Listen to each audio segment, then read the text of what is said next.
My name's Mackenzie, and I started a GoFundMe for the adoptive mother of a nonverbal autistic child. The mother had lost her job because she wasn't able to find adequate care for this autistic child. So she really needed some help with living expenses, paying some back bills. So I launched a GoFundMe to help support them during this crisis. And we raised about $10,000 within just a couple of months. I think that the surprising thing was by telling a clear story and just really being very clear about what we needed, we had some really generous donations from people who were really moved by the situation that this family was struggling with. GoFundMe is the world's #1 fundraising platform trusted by over 200 million people. Start your GoFundMe today at GoFundMe.com. That's GoFundMe.com. GoFundMe.com. This podcast is supported by GoFundMe. If you work in university maintenance, Grainger considers you an MVP because your playbook ensures your arena is always ready for tip-off. And Grainger is your trusted partner, offering the products you need all in one place, from HVAC and plumbing supplies to lighting and more. And all delivered with plenty of time left on the clock, so your team always gets the win. Call 1-800-GRAINGER, visit Grainger.com, or just stop by. Grainger, for the ones who get it done. Anger lingers in South Los Angeles. This community rallying attention to problems like poverty still plaguing street corners that burned into the night back in 1992. The riots, a reaction to the brutal tactics of the LAPD at the time, when 4 officers were acquitted for the beating of Rodney King, caught on camera. The spark that ignited a fire, neighborhoods descended into chaos. In 6 days, over 12,000 arrested, more than 2,000 injured, and nearly 60 dead. There are fires all over the city. So this side is on fire and people are looting over here. LA native Jasmine Canick was just 14, the rioting right outside her window. You knew that something was terribly wrong when you have that many people angry and upset in the street. Yet she never left, a community voice for neighborhoods still struggling. It's a disappointment to see any piece of land like this in LA still vacant, especially knowing the needs of the community. That is the real tragedy, right?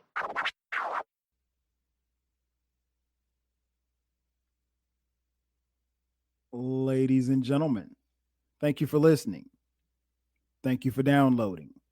And thank you for subscribing to the latest edition of the 12 Kyle podcast. I'm 12 Kyle. Check this out. On this episode, what we're going to do is we're going back to April 29th, 1992. On that day, a day that will live in infamy in this country. On that day, there was an uprising, if you will, in the city of Los Angeles. We're talking about the 1992 LA riots. It's really amazing to me that it's been 30 years. And it's the reason why I say that is because so much of what happened back then leading up to the riots and seeing the riots and the fallout from it, so much of what we see today, it still kind of exists. And it's you have to kind of stop and think damn, did we move anywhere? Was there any progress or anything like that? And, that's a very valid question to ask. But I wanted to talk about it because I knew that this anniversary was coming up.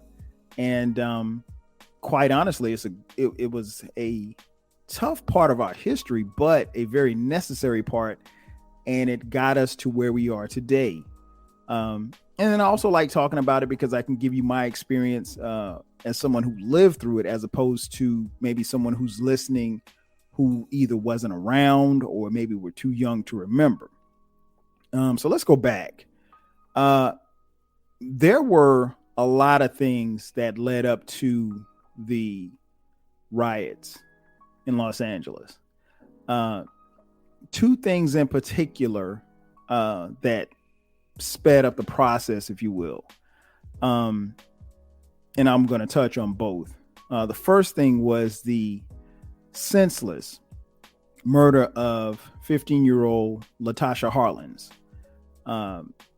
Latasha Harlins was, as I mentioned, a 15-year-old who was murdered by a convenience store owner. And then the second event, obviously, was Rodney King, the motorist, who was the black motorist, who was beaten. I think he was hit like over 80 times by 4 white cops after being pulled over for, I think he was evading cops or something like that. I can't remember what the charge was, but his beating was videotaped on, unbeknownst to the officers. It was videotaped by a man who videotaped it with his home camera from his balcony. And we'll talk about both. But I want to start with Latasha Harlins, her senseless and tragic murder. Latasha Harlins, as I mentioned, was a young lady, 15 years old. She was in high school at Westchester High School in Los Angeles. Just a random day on March 16th, 1991, she and her cousin had gone to the store. It was a local liquor store, and she went there to purchase some orange juice. She went to this place called Empire Liquor. It was located at the intersection of West 91st Street and South Figueroa Street in Vermont Vista section of Los Angeles. And there she encountered the store owner, a lady by the name of, what was her name? Soon Ja Du. And long story short, there was a confrontation. Latasha went to purchase a bottle of orange juice that cost $1.79. But before she could purchase it, Du accused her of attempting to steal it. And she did not see the money in Latasha Harlins' hand. She claimed that she asked if she intended to pay for the orange juice, and 2 eyewitnesses later verified that she did have the money and she never put it in her book bag. But the thing about that confrontation was that was something that was very common. In that particular time in Los Angeles, you know, there were a lot of Korean business owners who had businesses in, you know, South Central Los Angeles or in Los Angeles, period, all over Los Angeles. And their clientele and the people who came in and you know, shop with them were mostly black people. And a lot of times black people felt harassed, or they were always, you know, felt like they were watched or, you know, racially profiled, if you will. And the same thing happened to Latasha at this time.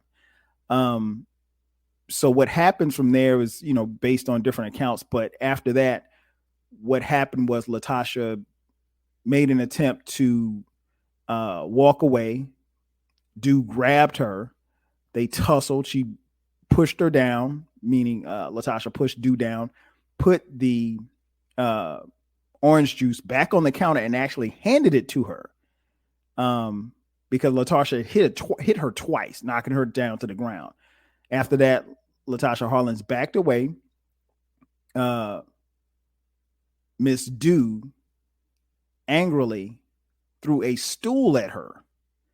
The bottle had dropped during the scuffle that they had. Latasha picked it up off the ground, handed it to Du, who snatched the bottle from her. Harlins then turned around to walk out of the store. Now, keep in mind, she's got money in her hand. The bottle of orange juice is back in Soon Ja Du's hand. So no harm, no foul, right? It's just a confrontation that happened to get physical, but, you know, she's walking away. And as she turns and walks away to leave, Soon Ja Du reaches under the counter, grabs a revolver. She retrieved a revolver, my bad, and fired a shot from behind from about 3 feet away, striking Latasha Harlins in the back of the head, killing her instantly. Now, Soon Ja Du said that this was in self-defense. She would later testify in court that she feared for her life. Doesn't that sound familiar?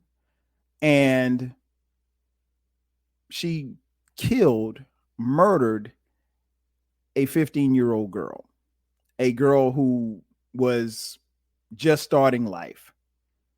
Shot in the back of the head as she attempted to walk away. And all of this was confirmed on videotape. She was walking away, right? She gets shot in the back of the head. Well, it goes to trial. A jury finds that, she was guilty of voluntary manslaughter, and the jury recommended that she get a maximum of 16 years in prison. However, the trial judge, a judge by the name of Joyce Carlin, reversed it and sentenced Soon Ja Du to 5 years probation, 10 years of a suspended prison sentence, 400 hours of community service, and a $500 fine. Yeah. She got off for killing Latasha Harlins. And this happened. She was murdered in March of 1991. The trial happened in November of 1991. And it went all the way. They appealed it. It went all the way up to the state Supreme Court. And a state appeals court upheld Judge Carlin's sentencing decision 3-0 on April 21st, 1992. About a week before the LA riots happened.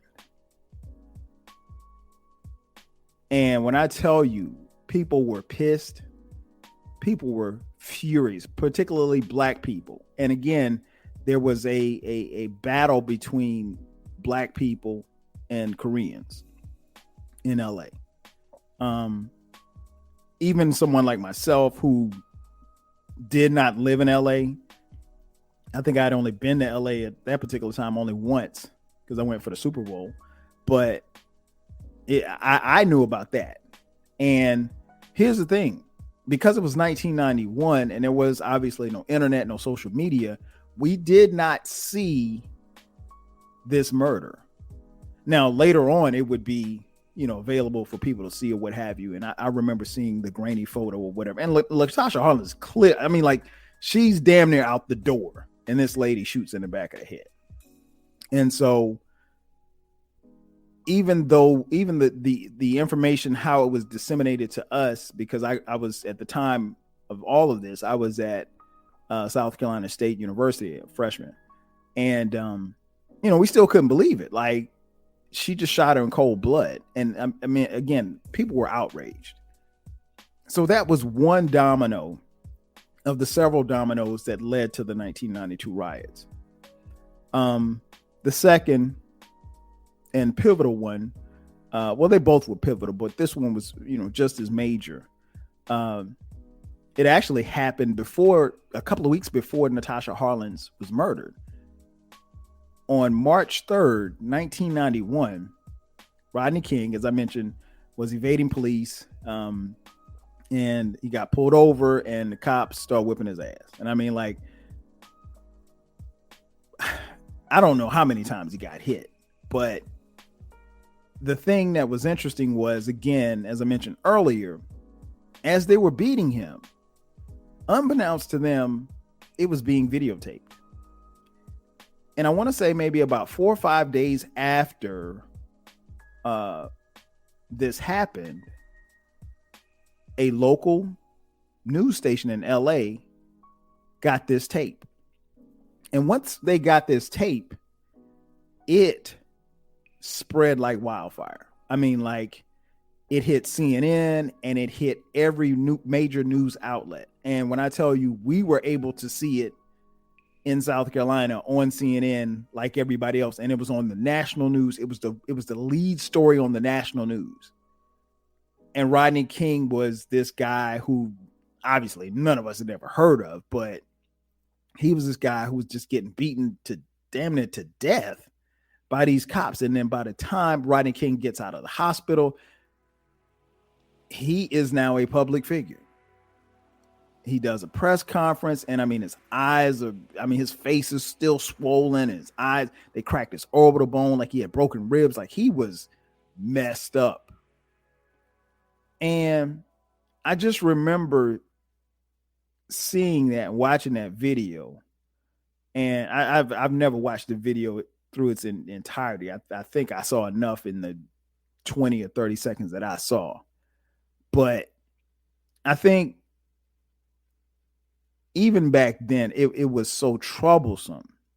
It was bothersome because, you know, as a young black man coming up, I mean, like, we were always told, like, you know, look out for the cops, look out for the cops. And so I was always leery of cops. And I mean, I've done a podcast, and I'm sure you guys have heard it. If not, you can go back and listen to it in archives about my experiences with the police. That podcast is called Sound of the Police. Check it out. But no, I mean, like, and I've heard stories. I've heard stories about guys getting beat up by cops. I've heard stories about black men, and I'm talking about as a child. I've heard stories about black men, you know, suddenly, all of a sudden, dying in police custody, not really knowing, you know, the full story. Like, oh yeah, he suffocated. Okay, well, how did he suffocate? He's in jail, but he's in the prison cell by himself. Oh, he hung himself. Huh? What? And I mean, like, these were stories, and these stories were, you know, passed throughout the neighborhood. Not anyone that I knew personally, but still, black men dying at the hands of the police. So we were taught, you know, to be fearful and leery of police. That's just the way we were taught, especially in the 90s. And so to see Rodney King get beat, man, I was just like, wow. But the underlying thought that we all had was, wow, they got it on tape.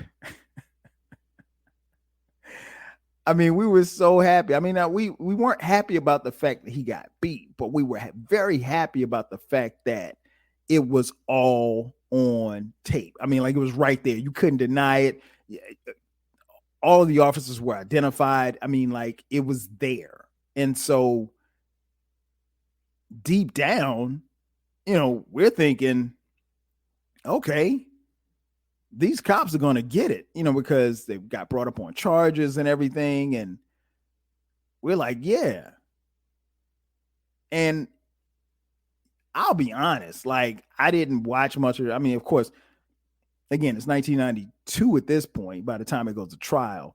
And I didn't watch much of that stuff. A lot of the stuff was on CNN, but I kept, you know, a little bit abreast of what was going on, but it wasn't like there was court TV back then.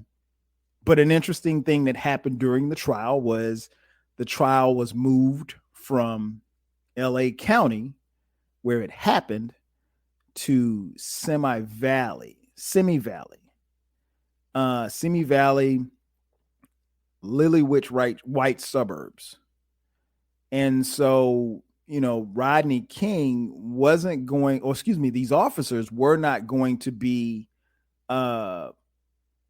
judged by a jury of their peers in the county in which, you know, this happened. For all I know, they could have lived in whatever counties Simi Valley sits in. And I thought that was very pivotal. I remember thinking that, and I was like, well, why are they moving the trial? When I heard that they were moving the trial, I was like, oh, this don't sound too good. And you kind of knew at that point the fix was in. Like, something wasn't right.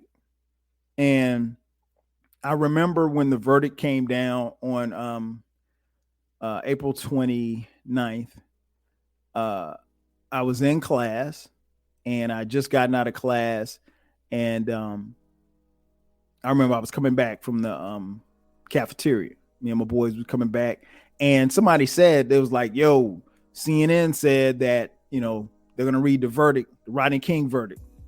So what? And that was the thing too. Like, it was always perpetuated as the Rodney King verdict. Rodney King wasn't on trial. You understand? Like, he wasn't on trial. And even subsequently, the people after this after all hell broke loose, they called it the Rodney King riots. It wasn't the Rodney King riots. Rodney King didn't throw one brick. He didn't rob one liquor store. But, you know, that's what it was. And that's the way that it was portrayed in the media.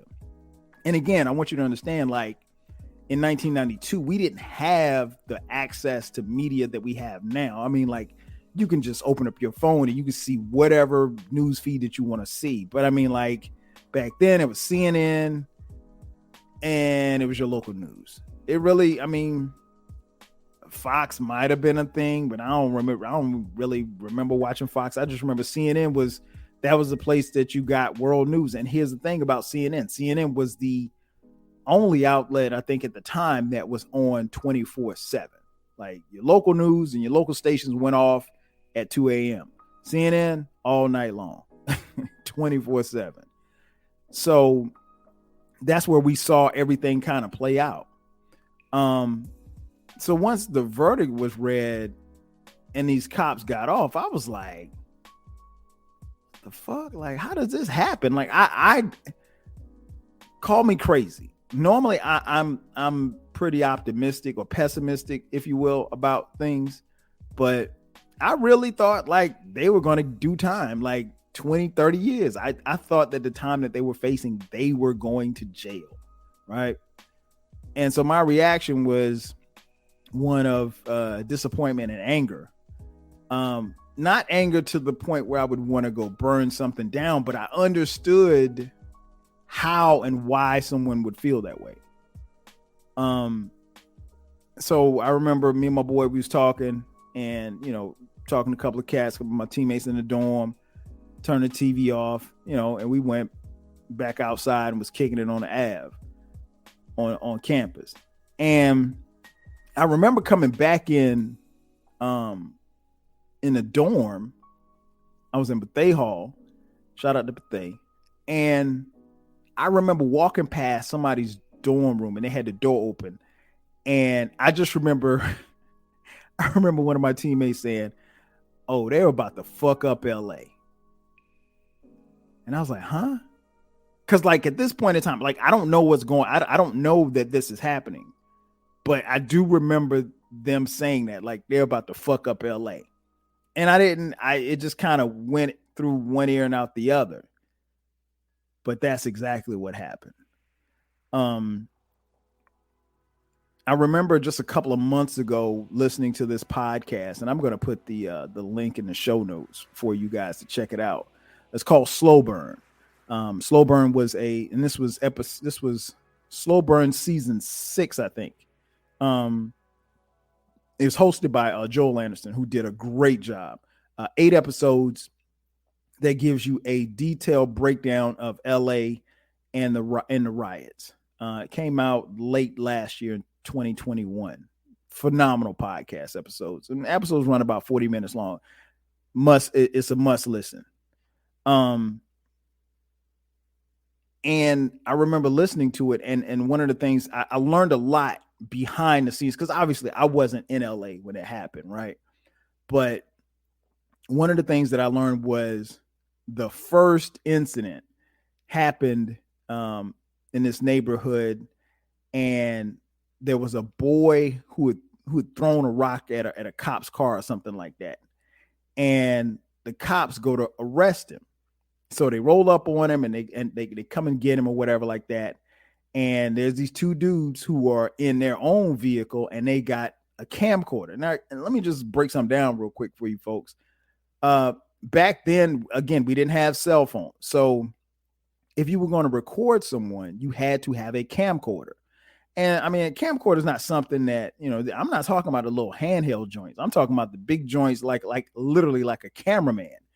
And so it's something, it's not necessarily heavy, but it's, you know, it's something big to be kind of lulling around. But these guys had this camcorder and they're in this neighborhood, and cops go to arrest this kid, 15, 16-year-old kid, for throwing a rock at a car. And as they're about to take him in, a crowd forms. So they start calling for backup. And so by the time, people, around this time, the verdict is already out. So people are starting to take to the streets.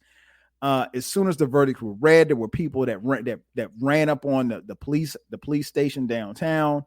And, in this particular neighborhood, and I can't remember what neighborhood it was, but this young kid was about to go to jail, and the people weren't having it. Like, they weren't having it at all. It was 35 cop cars and over 200 people in the street in this neighborhood, and they're going off on the cops. They're cussing at the cops. They're spitting on them and everything. And then the call comes through to retreat. And at that point, the cops start pulling out. They start pulling out of this neighborhood. And one guy said on camera, he said, well, hey, he said it was a win for us. He was like, but I thought that they were going to leave, get more backup, come back down here and start a war. But they didn't. Now, as LA is starting to bubble, the chief of police, a guy by the name of Daryl Gates, is nowhere to be found. In the first 3 or 4 hours of the riots, Daryl Gates was nowhere to be found. He was actually hiding in his office, but nobody knew. And Daryl Gates is a guy, and they talked about this on Slow Burn. He's a guy who came up through the ranks. He was a guy who, in the police department's eyes, led them through the 65 Watts riots. Look that up if you're not familiar with the 65 Watts riots that happened in LA. But he was a guy that kind of made his name as far as the procedures and all the stuff that he implemented or whatever like that. He was supposed to be the hot shot guy, whatever the case may be. Long story short, Daryl Gates was, and then Daryl Gates actually, in the days leading up to the verdicts being given, he put out a statement. He put out a 5-minute video that was disseminated to, the police officers, saying that, hey, the blacks, the blacks are going, he didn't say the blacks, but for full effect, I'll just say the blacks are going to, some of the black leaders will be in an uproar if the verdicts don't go their way. So we have to be prepared. So, he'd put a contingency plan in place in the event the verdict did not go in black people's favor. He had put a contingency plan in place. And so he had already got a budget for $1 million for overtime for these officers. So they were going to work the streets and make sure that law and order was restored. Now, here's the thing. Gates had the mindset of what happened in 65, where a lot of the damage and everything was done at night. So he thought that if there's a disturbance, if the verdict is read during the day, if there's a disturbance, it's going to be at night. Wrong answer. Because LA got set off damn near as soon as that verdict came down. People started going to the streets, and before you know it, you started seeing smoke. Buildings were being set on fire.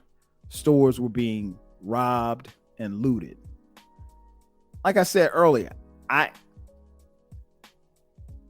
it's hard for me at that position where I was at that time, because I could have been more than like 18 years old.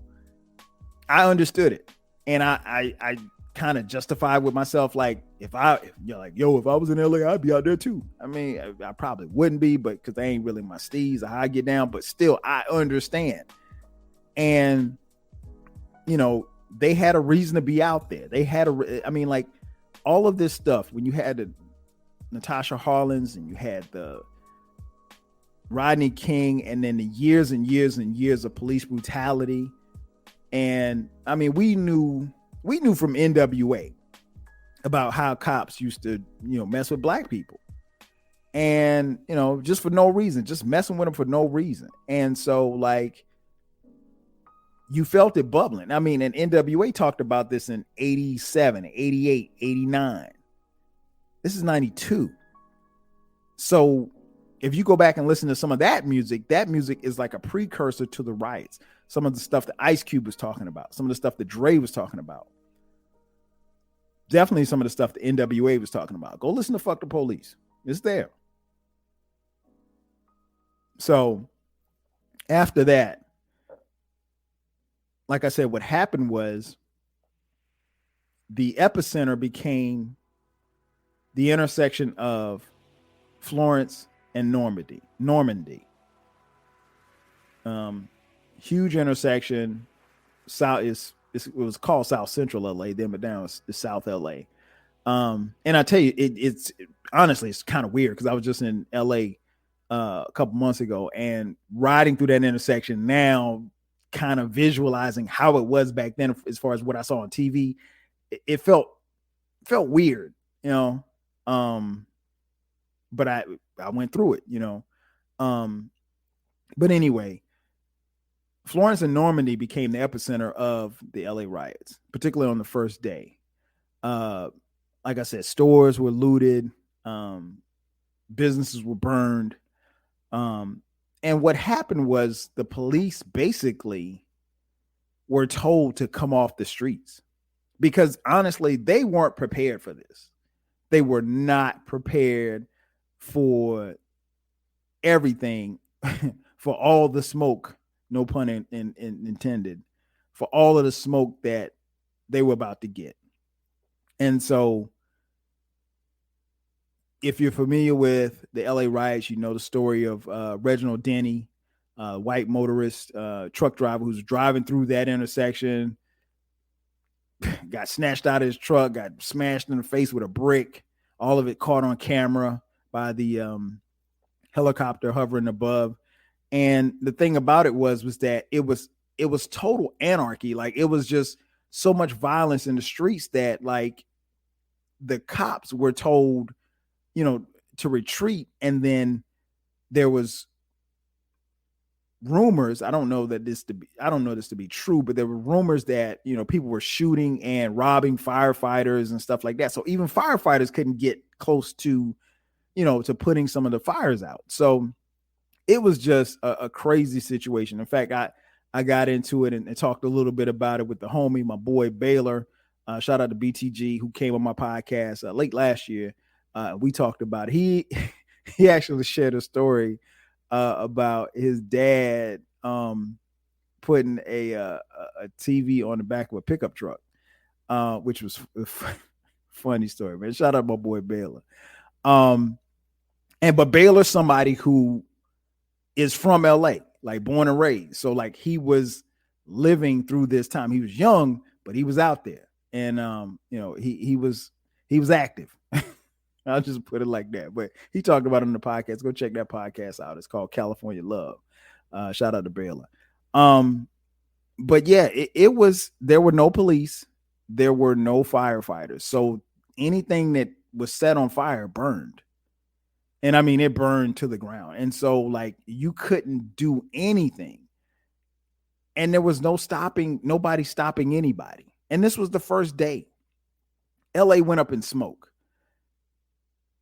And the one thing that I learned from the Slow Burn podcast was later that day, Daryl Gates actually went to a function. He went to a fundraiser, some fundraiser about, you know, police reform or something like that. But it was out in like Hollywood or some shit like that. He went to kick with the white folks. And, you know, there's audio of him being there and he's talking to people and telling people how much he loves them and they're going to take care of them and all of this stuff like that. And he was there to raise money while his city was on fire, literally. And so after the first day, man, it's like, I think the numbers were like 4 people dead, 106 injured. There was like over 150 fires. And honestly, there were a lot of people that thought, okay, particularly in the police department, that, okay, okay, that was the storm. You know, we're good. Everything will be back in order. And the police kind of regrouped or what have you. But they didn't know what was going to happen on day 2. If you thought day 1 was bad, day 2 was even worse. So many businesses were set on fire. Some of the people out there were targeting specifically Korean-owned businesses. And the reason being is because of the murder of Latasha Harlins. Soon Ja-do became a flashpoint for, people out there in the streets, the brothers and sisters that were out there in the streets. And I don't want, when I say brothers and sisters, I don't even want to make it sound like it was just black people, because it was black, it was white, it was Hispanic, it was some Asian Americans.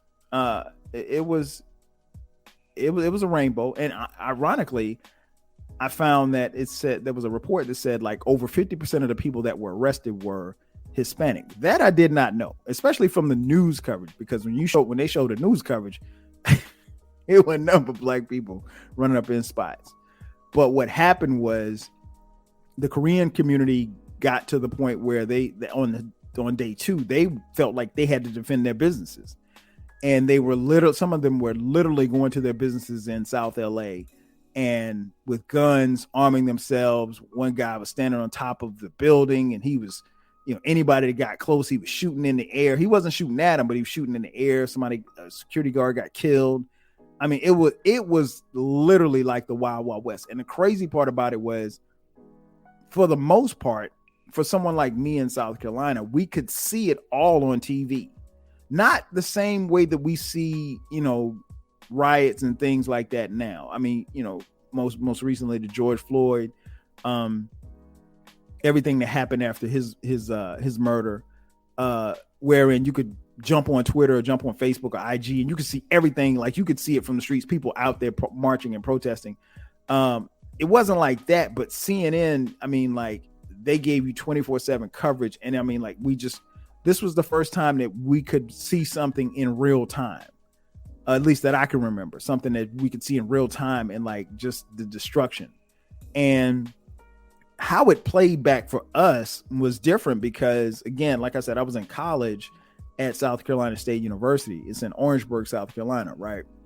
And so while we felt connected, Orangeburg and LA are a gazillion miles away, right? So, but I do remember the anger, and we all were angry. And I remember, somebody in the dorm saying like, yo, man, we should go tear up some shit. And I'm like, for who? For what? Like, for me, I mean, I couldn't get down like that, because it'd be different if that happened in Orangeburg or if it happened in my hometown of Florence, South Carolina. That'd be different. But as bad and as mad as I felt about Rodney King, I couldn't see myself going and breaking into a liquor store. Well, one, I didn't drink liquor at that point in time of my life, but I couldn't see me going in and breaking into a liquor store while doing it in the name of, being mad at police or, what they did or those cops getting off. I could personally, I just couldn't do it. But I do know some people who were like, yo, we're going to break into this store. And I'm not going to name the store because they actually did break in the store and they stole some stuff. And what was interesting was like some of the stuff that they stole, like, bruh, you're going to break into a clothing store. If you break into a clothing store, it would probably be in your best interest to get clothes that you can wear or that someone that can wear. Man, these dudes came back to the dorm with like youth t-shirt. I'm like, bro, what you gonna do with a youth t-shirt? Give it to your little brother? But I mean, like, that was the thing. Like, people were breaking into stuff, and I'm sure, like I said, me and Baylor talked about it. People were breaking, coming up on stuff, And I mean, if you walking past a store and the store is, been broken into, why not? At least that was my thinking back then. But yeah, it really, day 2 really, really divided the blacks and the Koreans. There were over 100 Korean stores that were robbed or burned. And all the while this is happening, guess who we haven't heard from? Now, we've heard from political leaders. We've heard from Daryl Gates. We've heard from the mayor, Tom Bradley, who's black, asking for calm and for peace. And the one person that we did not hear from at that particular time within the first couple of days of the riots was, you guessed it, Rodney King. Rodney King, I found out later, was, he was in the cut. He was chilling. He wasn't out there doing anything. I mean, and his lawyer approached him and said, hey, Rodney, you got to say something.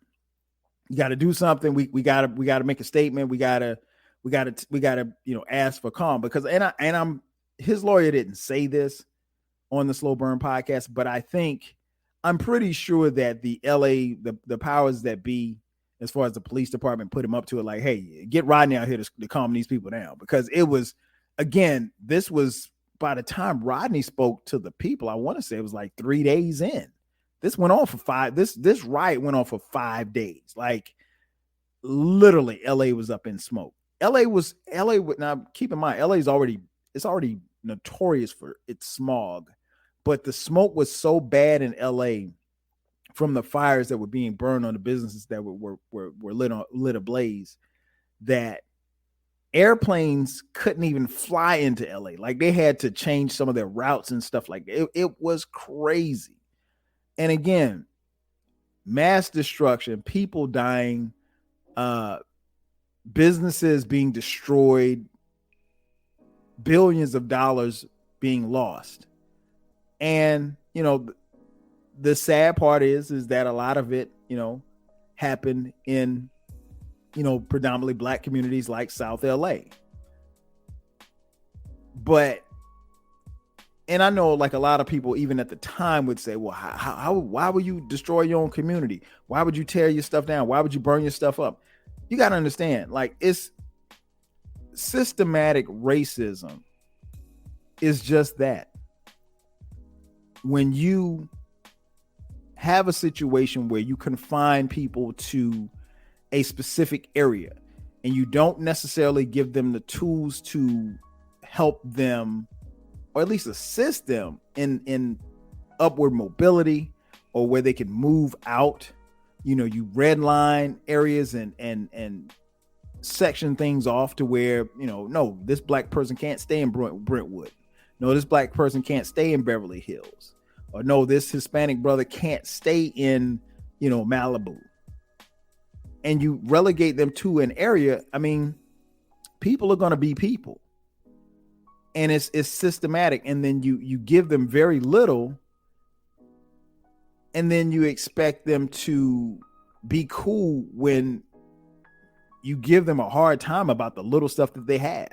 And again, I don't want anybody to think that I'm advocating for burning down your own communities and tearing shit up. But sometimes you got to burn down shit and tear shit up. Honestly. And that's really what it came to. And I feel bad because, South LA is a much different place now. And I'm sure that there are places that you can go, and Baylor will tell you this. I'm sure there's places you can go in LA that never recovered from the riots. And that's the sad part, because there are parts of LA right now that used to be, where black people used to live, and they can't even afford to live now because of gentrification. But again, all of this stuff was going on, and Rodney King had not said a word publicly. Again, he didn't have Twitter. He didn't have Instagram, so he couldn't just, shoot some tweets off. So anyway, his lawyer goes to him and said, "Hey, Rodney, we need you to say something." So his lawyer prepares a 4-page statement. And Rodney King, he goes to his apartment, picks out something for him to wear, like a suit or something that they bought him and everything. And they have his lawyer has this grand idea about, what he should say and how it should sound and so forth and so on. And so he writes this speech. According to the lawyer, it was a beautiful speech. Yeah, okay. If you say so. But Rodney King then gets an opportunity to face the media. And he has the 4-page statement with him. But before he steps to the podium, Rodney King puts the paper to the side, and he decides to go off the top and speak from the heart. And here's what he said. Thanks for joining us for the city of Los Angeles, a third day of tension and violence. As night approaches, police and National Guard units are out in force. Federal troops are on standby. Violence in the city appeared to die down a bit today, but the toll is obvious. 37 people dead, more than 1,300 injured, more than 4,000 arrested. Damage estimate, $200 million and rising. 4,000 National Guard troops have joined the contingent of police and California Highway Patrol officers on the streets. More are on the way. A few hours ago, the man who's become the unwilling symbol of this outbreak of violence decided it was time to speak out. Rodney King appealed for peace. I just want to say, can we all get along? Can we get along?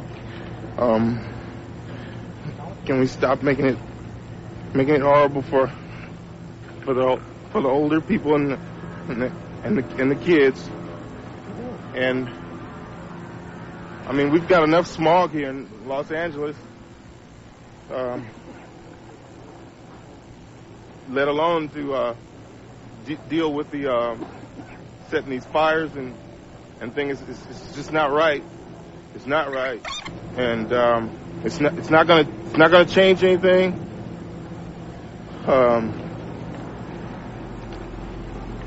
We'll get our justice.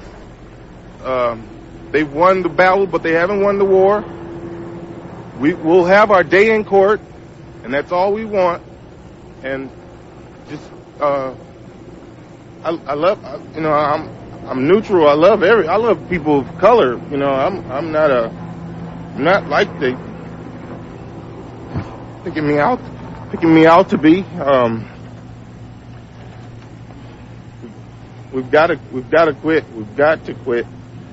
After all, I mean, I can understand the first upset for the first 2 hours after the verdict, but to keep going on like this, and to see the security guard shot on the ground, it's just not right. It's just not right, because those people will never go home to their families again. And I mean, please, we can get along here. We all can get along. We just gotta, I mean, we're all stuck here for a while. Let's try to work it out. Let's try to beat it. Let's try and work it out. I think the thing about Rodney King at that particular time, I commend him for trying to go off the top and say what he wanted to say, but he suffered a lot. I mean, like, he had brain damage, from the beating that he took. And he probably wasn't the most articulate person prior to, being beaten, because I think he was a high school dropout. So, and he had been in and out of jail a couple of times, just nothing major, but, he wasn't the guy to deliver that. And I don't want to sound like I'm bumping for him, but I have a better understanding now after understanding who he was. But let me tell you something, folks. Rodney King caught hell for what he said. Can't we all just get along? I mean, like, people were pissed. Like, I can't believe, man, we out because people literally were in the streets yelling, "This is for Rodney King." They were whipping people's ass. This is for Rodney King. They were setting shit on fire. This is for Rodney King. They were literally chanting his name in the streets. His name rang out in every street in LA. And he gets on TV and says, "Can't we all just get along?" And it didn't come off well at all. I mean, Rodney King really became, after, of course, the aftermath of the riots, I mean, he became the butt of a lot of jokes. I mean, a lot of jokes. And, he tried. He tried, but it didn't. I don't know what was on that paper. I don't know if it would have been, really in his best interest in reading what was on that paper, because what was on that paper probably wouldn't have sounded any more authentic, but he shouldn't have done that. Can't we all just get along? It's like you're making it. People felt like he was giving them an out. And, Rodney King in the media, as far as how he was covered, all the way up until the time that the verdicts were read, he was never painted as a good guy. He was always painted as this guy that, had run-ins with the law, and he ran from the cops, and, they stopped short of saying, "This is why the cops bust your ass," like that. So for him to get on TV and say, "Can't we all just get along?" I mean, like, if you do any research, you type in anything about Rodney King, that's the first thing that comes up. "Can't we all just get along?" Like, people forget that he got his ass whooped. Like, that's the first thing that comes up.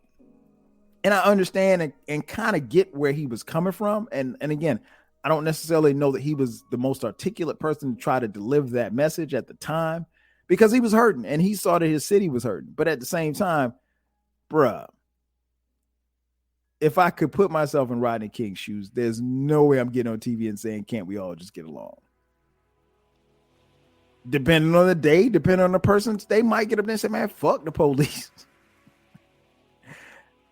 I don't know. But I'll be honest, I was disappointed in Rodney King. And again, I didn't know Rodney. I was a kid in college. I didn't know any better, but I was disappointed. I was like, "What?" He said, "What?" It's like, man, fuck Rodney King. And that's how we felt, like, because it was like he wanted it to calm everybody down. And it wasn't time to be calm. It was gangs that was uniting, Bloods and Crips that was uniting. I mean, everybody was coming together.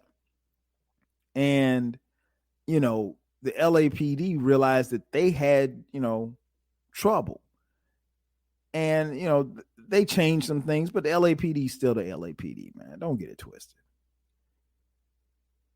But, Rodney King, that's unfortunately, something that he'll be remembered for.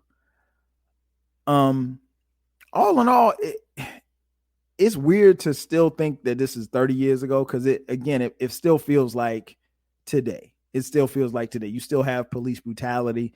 You still have people taken to the streets. You still have civil unrest when cops get off for doing some shit that they shouldn't have done, killing innocent citizens. And so that's a little disheartening when you think about the fact that this happened 30 years ago. And it's like, damn, okay, this happened 30 years ago. And then you have George Floyd and everybody, all these other people that passed away and were murdered. I don't even want to get to naming them, but so what changed? Like, was there any change? Why wasn't there any change? There should have been some type of police reform. What was the police reform? Why did this happen? Why did this lady murder a 15-year-old girl and get community service? Are you kidding me? Now, granted, I think if you take the Rodney King beating and if you take everything that happened with it and you put it in 2022, it doesn't play the same way. Does everything happen? Probably so. Because LA was bubbling at that time, honestly. And to be honest, it wasn't just LA, because LA was not the only place that was rioting. There were riots breaking out all across the country in the name of Rodney King, in the name of what was going on in LA. And that's when people were like, oh shit, we gotta fix this. But did they? Probably not as much as they would like you to believe that they did. But all in all, man, it was an interesting time. Again, I think it was interesting because, one, it's a part of history, and it's a part of history that you can't erase. And I just remember, being a young kid and thinking, okay, they got them on tape. Now what can they say? And then, now you get people on tape. I mean, George Floyd, I didn't look at it, but you saw a man put his knee on his neck for damn near 9 minutes. And he finally got convicted. But, what about the ones that didn't? And what about the riots and the civil unrest that happened? And what about the systematic racism? What about these impoverished places, like South LA, that get looked over? Because here's the thing, those people that lived in those communities, they got tired of getting looked over, tired of getting, harassed by the cops, tired of getting, the short end of the stick. Nobody that lives in those communities the people that live in South LA, they want the same thing for the people, like the people that live in Beverly Hills. White folks live in Beverly Hills. They want the same thing. They just don't want nobody standing in their way of getting what they want. And that's not asking for much, to be honest. But I'm glad that we have a podcast like mine, or a podcast like Slow Burn, that can tell you the history, because if we've learned nothing else over these last few years, is that history will happen. And if you allow people to change the narrative so that they don't look as bad, they will. But you damn sure better not let them do it. Ladies and gentlemen, that's going to do it for me. Thank you for checking out this edition of the 12 Kyle podcast. Be sure to subscribe to the podcast if you haven't done so already. This podcast drops every Thursday at midnight. From time to time, we will drop bonus episodes on Sundays at midnight. Be sure to check out the YouTube channel, youtube.com/12Kyle, spelled out. And again, that's going to do it for me. Again, thank you for checking out this edition of the 12 Kyle podcast. I'm your boy, 12 Kyle. I'll catch you guys next time. When you manage procurement for multiple facilities, every order matters. But when it's for a hospital system, they matter even more. Grainger gets it and knows there's no time for managing multiple suppliers and no room for shipping delays. That's why Grainger offers millions of products in fast, dependable delivery, so you can keep your facility stocked, safe, and running smoothly. Call 1-800-GRAINGER, click Grainger.com, or just stop by. Grainger, for the ones who get it done. If you work in university maintenance, Grainger considers you an MVP, because your playbook ensures your arena is always ready for tip-off. And Grainger is your trusted partner, offering the products you need all in one place, from HVAC and plumbing supplies to lighting and more. And all delivered with plenty of time left on the clock, so your team always gets the win. Call 1-800-GRAINGER, visit Grainger.com, or just stop by. Grainger, for the ones who get it done.